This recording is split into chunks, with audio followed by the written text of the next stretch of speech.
ভাই, এই প্রশ্নটা আপনার জন্য একটু অপ্রিয় হতে পারে, কিন্তু আমরা প্রথমেই আপনার কাছে যেতে চাই। আজকে অনেক ধরনের অপ্রিয় প্রশ্নের নিয়েই আপনার কাছে আসব।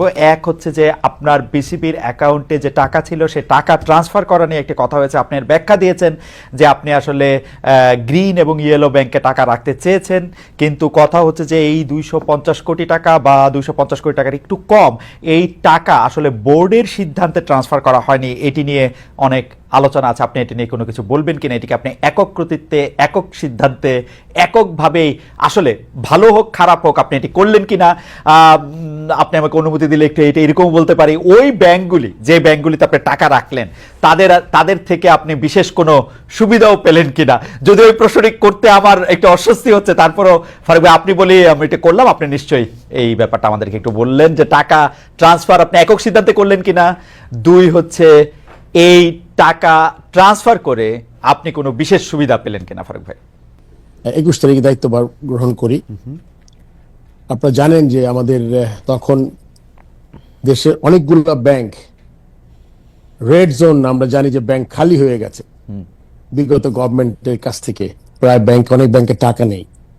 ওই দুশ্চিন্তা থেকে আমরা প্রথম থেকেই, জিনিসটা আমার মাথায় এসছে প্রথম, কিন্তু এর মাঝখানে আমাদের আরো ডিরেক্টররা সতর্ক করেছে যে আসলে বাংলাদেশ ব্যাংকের রেটিং এসছে, এখানে টাকা নেই, এখান থেকে সরাতে হবে, দিতে হবে। সেখানে কিন্তু ওই কথাটা টিকে না যে আপনি একক সিদ্ধান্ত হয়েছে। এখানে দু তিনটা জিনিস খুব ইম্পর্টেন্ট, আপনাদের সবাইকে বুঝতে হবে। প্রথম, আমি চিন্তা করেছি অ্যাজ এ বোর্ড প্রেসিডেন্ট, কেননা সবার দায়ভার আছে আমাদের, কিন্তু প্রথম দায়ভার কিন্তু আপনার কর্তা ব্যক্তি, যিনি হেড অফ দ্য অর্গানাইজেশন। সেক্ষেত্রে আমার মাথায় চিন্তাটা এসছে এবং আমার বোর্ডের বিভিন্ন মানুষ থেকে পরামর্শ পেয়েছি আমি। এটা কোনো বোর্ড মিটিং এ না, এটা হলো গিয়ে বিভিন্ন ভাবে যে আমরা যখন ঢুকেছি কি কি করতে পারি। প্রথম মাথায় যেটা এসছে সেটা হচ্ছে আমাদের অন্য বোর্ড ডিরেক্টরদের মতোই আমারও, যে আমাদের প্রথম টাকাটাকে সিকিউর করতে হবে। আমরা জানি বেশ কিছু ব্যাংকে তখন তারল্য সংকটে ভুগছে এবং নাই বললে চলবে।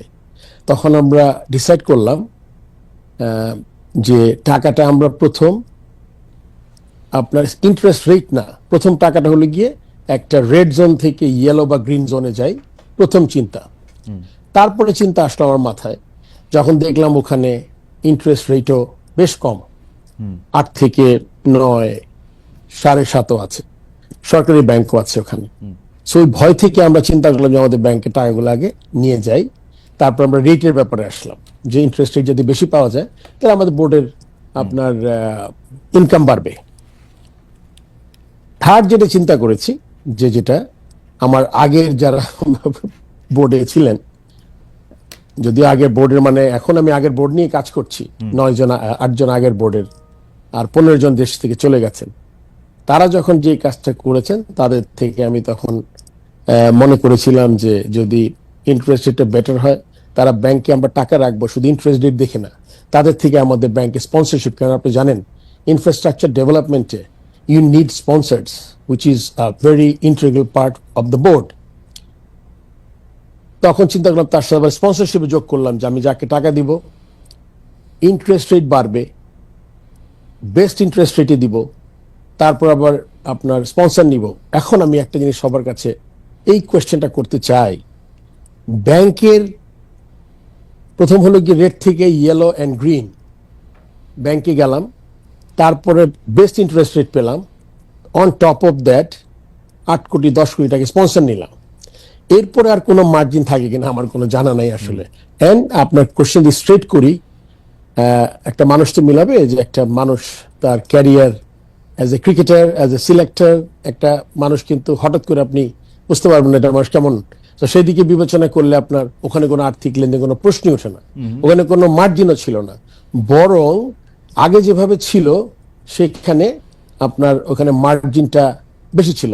যখন 8.5 থেকে আপনি 11.5 12 যাবেন ইন্টারেস্ট রেট, তার সাথে স্পন্সরশিপ যোগ হলে, এবং অন টপ অফ দ্যাট আমি এটাও চেয়েছি যে তারা আমাদের ইনফ্রাস্ট্রাকচার ডেভেলপমেন্টও আসবেন, লাইক প্রতিশ্রুতি পেয়েছি আমি প্রায় 25-30 কোটি টাকা। সো দিস ইজ এটা মানে in a nutshell that the reason. And সবাই বোর্ডের জানতো এবং সিগনেটারি আপনি জানেন যে আমি সিগনেটারিটাও আমি নেইনি Right. বোর্ড প্রেসিডেন্ট হওয়ার পরে। এটা একটা কথা আসে যে সিগনেটারি পরে হয়েছে। আসলে প্রথম আমার মিটিং যেদিন আমি প্রেসিডেন্ট হলাম ওই রেজুলেশনে 21 তারিখে আমাদের একজন বোর্ড ডিরেক্টর দেশ থেকে চলে গেছেন, তার জায়গায় আমরা আরেকজনকে ডিরেক্টরকে আমরা সিগনেটারি করেছি, যেটা আমার হাতে নেই। তারাই এখনো সব চেক সই করছেন, সবকিছুতে সই করছেন।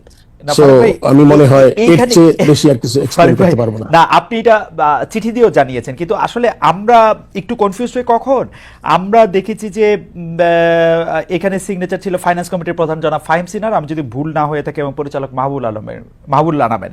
তো তারা আপনার ছিল না, সেটি আপনি ঠিকই বলেছেন, কিন্তু তারা বলছেন সিদ্ধান্তটি বোর্ড সভায় নেওয়া হয়নি, আপনার সিদ্ধান্তে তারা সিদ্ধান্ত দিয়েছেন। ব্যাপারটা কি ঠিক আসলে?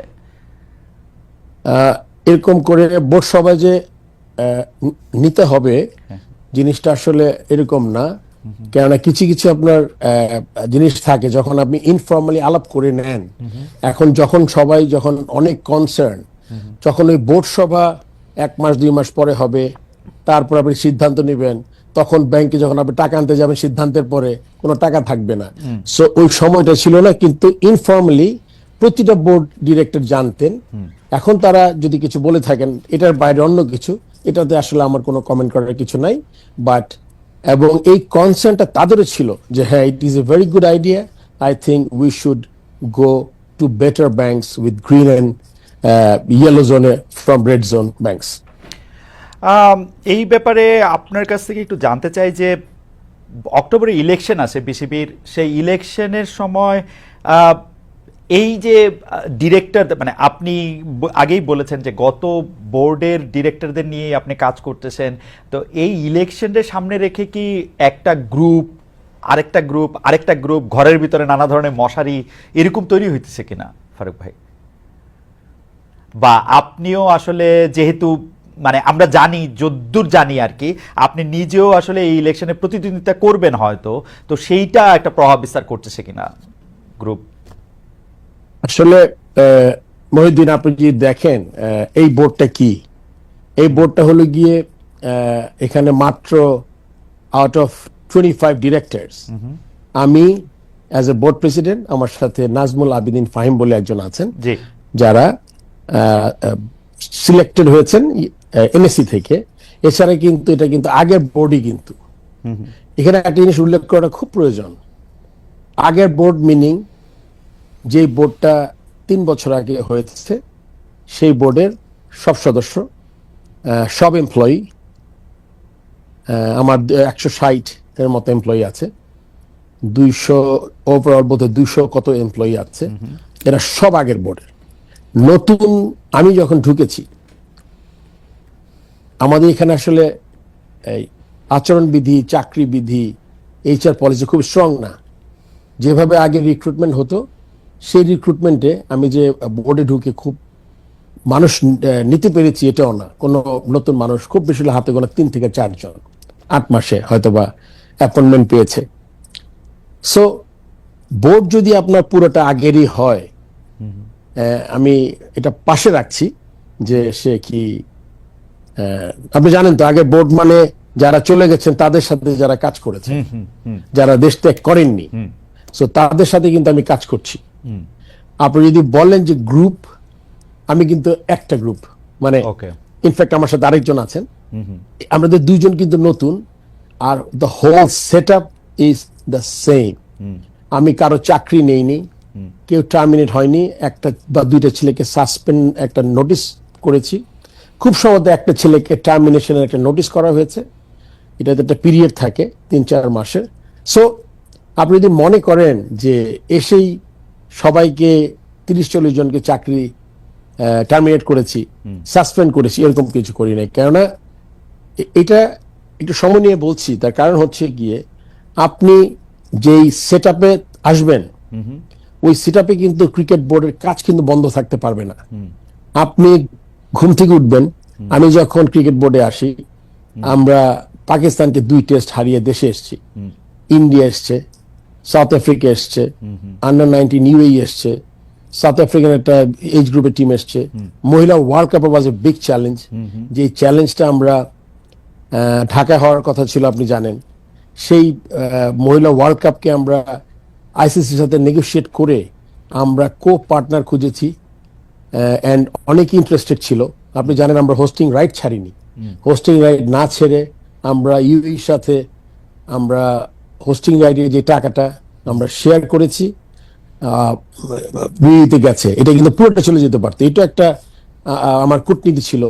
আমি মিটিং করেছি গিয়া ইউএইতে, তারপরে আমার সিইও বোধহয় যোগাযোগ করেছিল যে আমরা স্টিল করতে চাই, সো ওইটা করেছি আমরা। সো যখন আপনি এসব ব্যাপারগুলো মাথায় রাখতে হবে, আপনার কোনো কিছু কিন্তু হ্যাম্পার করতে পারবেন না। এমন হতো যে আমি 6 মাস সব কাজ বন্ধ রেখে লেটস স্টার্ট ফ্রেশ, ওই সুযোগটা আমার ছিল না কখনোই। তো সবকিছু কন্টিনিউ করে আমি মনে করেন এর মধ্যে বিগ চ্যালেঞ্জ বিপিএল, আপনি জানেন যে ফ্র্যাঞ্চাইজি লিগ, যেখানে প্লেয়াররা একটা ভালো টাকা পায়। সো আমি কিন্তু আমার সবকিছু করতে চেয়েছি যা আগের মতো করেছি, এবং তখন সাহায্য 25 থেকে 8-9 জন, আমার সহ 10 জন, এবং এরাও যে মানে খুব অ্যাক্টিভ ছিল এটা আমি বলবো না আসলে। আমি ওই যে বোর্ডের বিষয়ে বা মাঠের খেলার বিষয়ে আবার একটু আসবো ফারুক ভাই আপনার কাছে। আরেকটি বিষয়, যে বিষয়টি আপনার বিরুদ্ধে একটা বড় অভিযোগ, এই অভিযোগটা তুলছেন সাংবাদিক জুলকারনাইন সায়ের, আরো অনেকে, যে কোনো একজন জনাব এস এম রানা, যিনি একজন অভিযুক্ত, তাকে আসলে বিসিবির অফিসিয়াল হিসেবে দেখিয়ে 2 রাত রাখা হয়েছে, যার খরচ বহন করছে বাংলাদেশ ক্রিকেট বোর্ড, একই ব্যক্তির বিমানের টিকিটও দিছে বিসিবি, এবং এই জনাব এস এম রানা তিনি অভিযুক্ত এবং একজন পলাতক, একজন আপনার সাথে এক ধরনের সখ্য আছে তার, এবং কেউ কেউ বলছেন আপনি যেহেতু নারায়ণগঞ্জে ব্যবসা করেন অনেকদিন আগের থেকে, আপনার সাথে সখ্য আছে আওয়ামী লীগের সাবেক সংসদ সদস্য জনাব শামীম ওসমানের, তার আত্মীয় স্বজনের, এবং এই এস এম রানার ব্যাপারটা যদি একটু বলতেন ফারুক ভাই। আসলে খালেদ, এস এম রানার ব্যাপারটা বলতে হবে এভাবে, আপনি একটু আগে উল্লেখ করেছেন নারায়ণগঞ্জের। জি, আমি নারায়ণগঞ্জে, আপনি জানেন যে আমার বাবার ব্যবসা সব নারায়ণগঞ্জে, আমার বাবা পাটের ব্যবসা করত। এই এস এম রানা ছেলেটা আসলে তার শীতলক্ষা বলে একটা ক্লাব আছে, সে নারায়ণগঞ্জ ডিএস এর সদস্য ছিল, সে নারায়ণগঞ্জ ক্লাবের ভাইস প্রেসিডেন্ট ছিল। আমার বাবা যেহেতু পাটের ব্যবসা করতেন, আমাদের শীতলক্ষাতে বেশ কিছু জমি ছিল, যখন গোডাউন ছিল পাটের। শীতলক্ষা থেকে এই রানা শীতলক্ষা পরিচয় হয়ে সে আমার জমিটা বেচা কেনাতে হেল্প করেছে তখন। আপনি এটা একটা, তার সাথে পরিচয়ের কথা বললাম, এবং ডে বাই ডে ও টিম চালাতো, নিজে ক্রিকেটার ছিল, এভাবে পরিচয়। এখন শামীম ওসমানের সাথে নারায়ণগঞ্জের এমপি ছিলেন সে, তার সাথে আমি ফর্মার ক্যাপ্টেন, চিফ সিলেক্টর, আমি নারায়ণগঞ্জ ক্লাবের মেম্বার, তার সাথে যে আমার কখনো দেখা হয়নি এটা বললে তো ভুল কথা হবে, আমি তাকে দেখেছি। কিন্তু আপনার সখ্যতা, তার সাথে সম্পর্ক, এগুলো কখনোই ছিল না। আর আমার জানা মতে রানার কোনো পলিটিক্যাল অ্যাফিলিয়েশন নাই, সে কোনো দলের সদস্য না, কোনো কাউন্সিলর না, আমার জানা মতে।